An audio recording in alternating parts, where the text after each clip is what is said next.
935 centimeters in feet? First of all, we need to know the value of 1 centimeter in feet.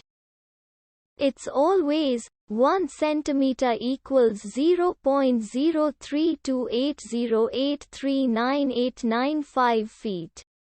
Now we have to multiply 0.03280839895 by 935.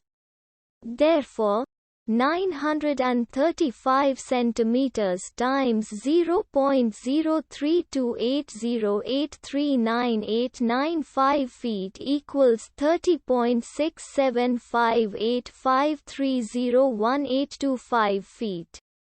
So, in other words, 935 centimeters equals 30.6758530185 feet.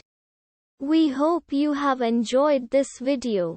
Please like and subscribe to our channel for more videos like this.